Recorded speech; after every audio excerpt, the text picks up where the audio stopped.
Hey everyone, it's Karen, and on this episode, I'm going to be talking about history of analyzing game design.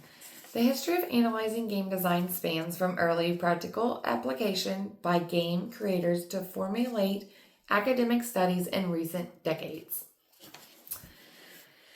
Early analysis was driven by developers like, again, gonna murder the name, Tom Okor, who created games with specific design goals in mind. More recently, academic fields like loitering emerge, leading to frameworks such as MDA.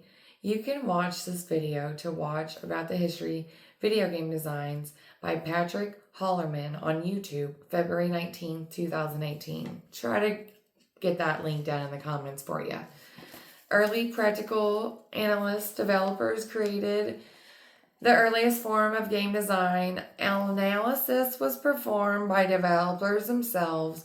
Thomas Scher, for example, created the game Space Invaders with a specific goal of creating a compelling game, making it an early example of designing driven creations. Then later he focused on core mechanics. The era was characterized by an interactive, practical approach where design elements are adjusted based on what was fun and fundamental to create. Formulation in academic studies. The academic study, the study of games as a formal academic discipline known as game studies or lology, from the Latin for game ludus, gained traction in the late 20th century. Emergence of frameworks. Academic work led to the development of structured frameworks for analysis.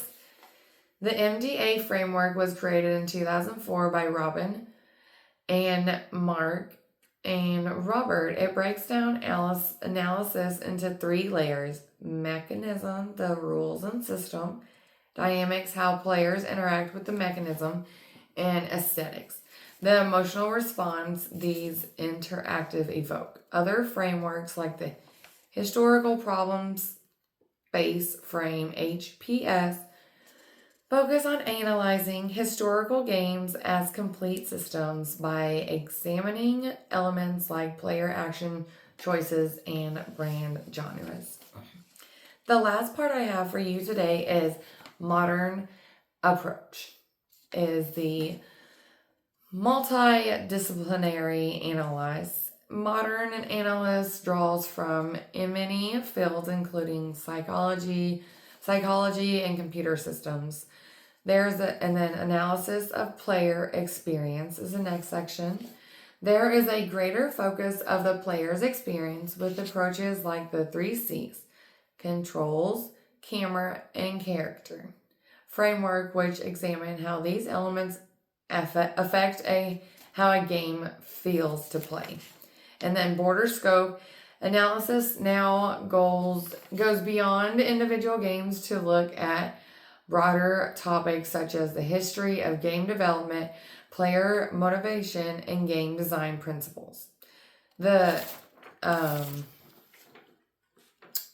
I am really actually impressed that people are smart enough to design artwork enough that's able to move around and stuff. People really truly amaze me at what kind of talents everybody has, because I've seen what it takes, how many layers and stuff you have to put within a Photoshop, because again, I went to graphic design, so I understand just designing a character.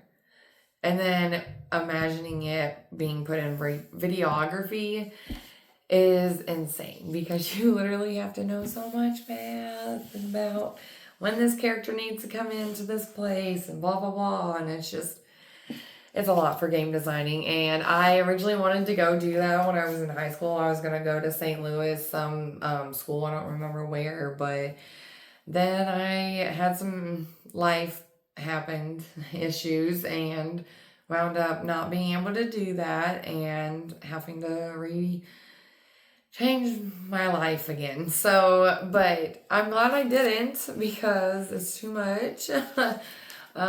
Being a normal artist is fine for me.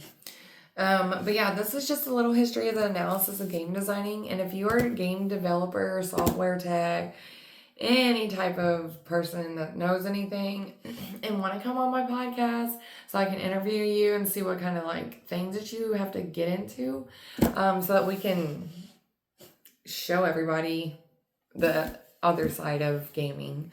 But again, thank you everybody, and I hope that you learned a little bit of something off this episode. I hope everybody has a great rest of your day. Thank you for tuning in.